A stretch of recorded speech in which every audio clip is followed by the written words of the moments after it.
दुनिया बनी है 4 अनासिर से। कितने अनासिर से? जिसे कहते हैं अनासिर अरबा। क्या कहते हैं? अनासिर अरबा। तीसरी चौथी क्लास में पढ़ाया जाता है। अच्छा, अनासिर अरबा क्या है?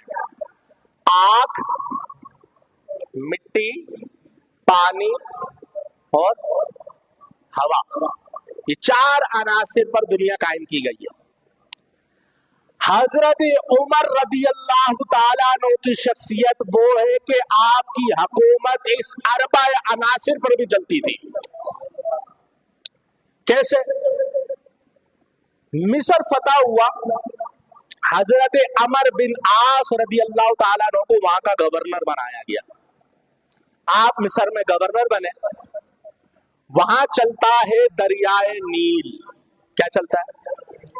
वक्त गुजरता गया, एक वक्त ऐसा आया दरियाए नील खुश्क होने लगा, तो लोग हजरत अमर बिन आस के पास जमा हुए, जो मुसलमान हो चुके थे, कहने लगे हजरत दरियाए नील खुश्क हो रहा है और यहाँ जमाना कदीम से एक रिवायत है कि जब ये खुश्क होता है ना, तो एक दोशीजा यानी कवारी लड़की को दुल्हन बनाकर, आसान अल्फाजों में समझते, दुल्हन बनाकर, सजाकर, जेवर पहनाकर उसे दरियाए नील के सुपुर्द किया जाता है, जिसे उरूसुल नील कहते हैं, यानी दरियाए नील की शादी हो जाती है।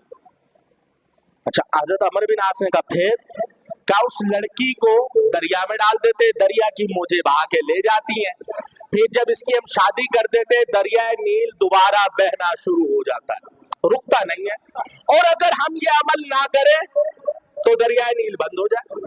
तो हजरत अमर बिन आस ने उनको बिठाया और समझाया, देखो इस्लाम में इन सब चीजों की गुंजाइश नहीं है। इस्लाम तो इन रस्मुआत से मना करता है।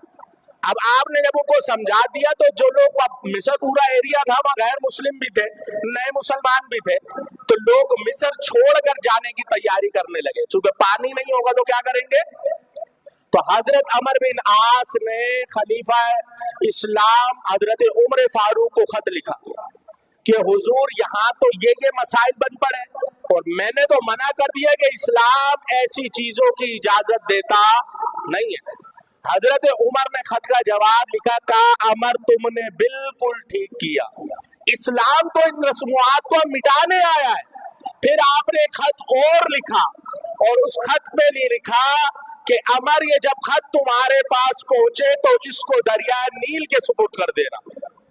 अब जब हजरत अमर बिन आस के पास वो खत पहुंचा तो आपने उसे खोल के देखा, उसमें लिखा था शुरू अल्लाह के नाम से और अल्लाह के बंदे उमर बिन खत्ताब की तरफ से दरियाए नील के लिए खत। और दरिया नील से उमर बिन खत्ताब कहता है, अगर तू अल्लाह की मर्जी से चलता है तो चलता रहे, और अगर तू अपनी मर्जी से चलता है तो बिलाशुबा तू बंद हो जा, तेरी हमें कोई जरूरत नहीं है। हजरत अमर बिन आस ने इस खत को उठाकर दरिया नील के सुपुर्द किया। देखने वाले कहते हैं पहले पानी कम चलता था, अब 6-6 गज मौजे मारता पानी में रवानी पैदा हो गई और दरिया नील चलना शुरू हुआ। हजरत उमर के खत का ये असर हुआ, 1400 साल गुजर गए, आज भी दरिया नील रवा धवा है। तो वो उमर है जिसने पानी पर भी हुकूमत करके दिखाई है, जिनके खत से 1400 साल से पानी आज भी रवा दवा है। तो ये उमर फारूक की शान है, जिनकी हुकूमत पानी पर भी चलती थी।